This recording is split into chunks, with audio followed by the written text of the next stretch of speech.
So let's talk about subscriber response emails. We're going to go to the same spot, and I don't know why they put these two things together. Let's go to sign up forms, and then go to general forms. And then instead of looking at this general form that we created, we're going to look at the sign up, the reCAPTCHA confirmation, the first thing, okay? So when you click on that, the first thing you're going to notice is this isn't a form. This is something that they're going to get. Okay, and it's going to say, for example, confirm humanity. Before we subscribe you, we need to confirm you're a human. So you can edit this stuff. This is basically telling them that they need to fill out this CAPTCHA, and there'll be a CAPTCHA contained in here before they could subscribe. And you can, of course, design and translate it in the same way. But this is going to come to their email. Instead of it being a link that they click on, or a domain, or something that's embedded on your website, this is going to be sent to them as an email after they've maybe filled out one of those forms, okay? Especially in the double opt-in. And then they're going to have to confirm that they're going to, that they, are a human and not a bot, basically, okay? And then so what you want to do is you want to go through them, finish also the confirmation thank you page. So once they've done that confirmation, you could put some information here and you could customize it. And they could continue to your website. So you could basically link this. So check this out. See this button here? They can link to their website. Oops, you don't actually do it here. Actually, when you set it up, the list, and it has a website on it, if they were to click here, it's going to go directly there to their website. Or they could go to managing their preferences as in terms of how much to get. They'll get emails from you and stuff like that.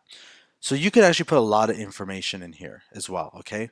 So let's take a look at some of the other ones you're going to want to customize. Also, you're going to want after the confirmation email, you're going to want to send a final welcome email. And notice here that they're actually already using these merge tags, okay? So it's going to say from name. So here it's going to be Joe Smith. And then it's going to say reply to, and then it's going to say the reply to is who it's from. Here we have it set up as samudemydemo@gmail.com. And then the subject, and the list name subject confirmation. And subscription confirmed here, it says. Okay. So you can edit this actually if you wanted to. But what it's going to say is, see how it says list name? It's going to say Joe's Cupcake Newsletter subscription confirmed. And if you wanted to edit that, now do you see how where it says list name and it's actually set up as a merge tag? That's the list name right there. And then there's going to be this colon, and it's going to say subscription confirmed. Now, if we add an exclamation mark, you'll see that reflected right here. Okay, I just want to make sure that that's clear how that works. So list name is going to be that. And then you can write stuff after it. Like here we could go a nice guy. This could be from, oops, let's put a colon in there. Okay, so see, and I was wrong. You can't actually do it there.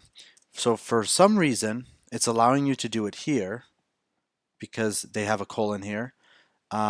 But they're not allowing you to add anything here. It's probably because they want it to be, the reply to needs to be the address only. And that's kind of stupid of me to even try.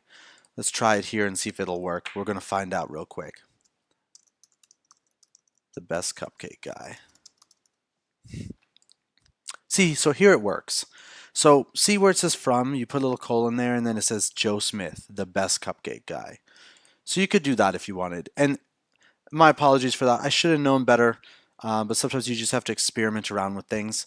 I've never tried to do that before, but as you can see, when you're doing a reply to and it's coming from showing what your email is, they're not going to allow you to add anything else here because they want it to be just that email. So that's cool that they've already, incorporated that into it. So what's going to happen is we were actually on this response. Okay. So this final letter they're going to get, and it's going to let them know for your records, here's a copy of the information you submitted to us. And you can also edit this area here, what you'd like to say, and it's going to show the information they submitted. And then it gives them an option to unsubscribe or contact you. And this keeps you in compliance with all the laws um, that you'd want to, stay in compliance with, because the fines could be pretty crazy. Then also, if they unsubscribe, and you'll notice here it says unsubscribe right here. If they go to unsubscribe, it'll say, we're sorry to see you go, and you could customize that. And you could even say, like, is there anything we could do to keep you from leaving? Please click here to give us feedback before you leave, and stuff like that.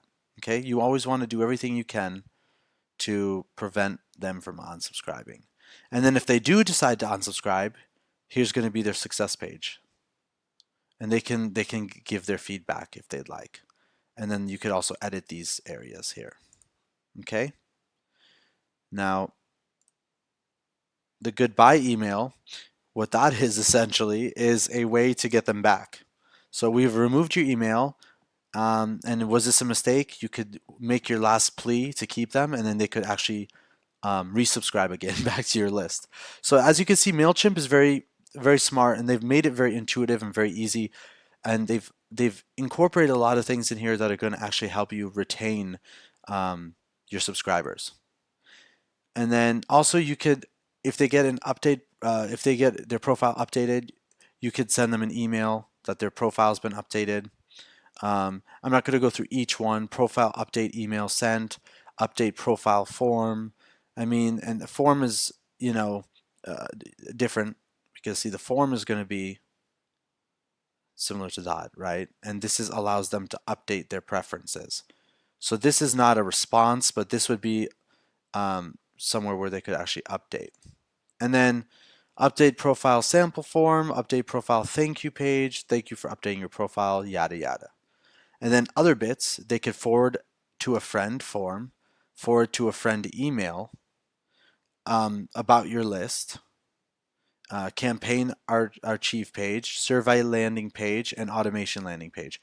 So you're able to add some of these things if you want to get more complex, but the idea remains the same. This is where you go to, make sure you set this up so that when they are getting responses from you, it looks personalized, and makes it, makes it seem like, oh wow, this is a real big company. They responded quickly. When you fill out a form, you want to be able to go check your email and see that something's coming right away. And if it doesn't do that, they're going to assume that you guys really aren't up to date with your technology, and that will scare people off. So this will really help you to give instantaneous responses when people sign up, and be able to respond quickly.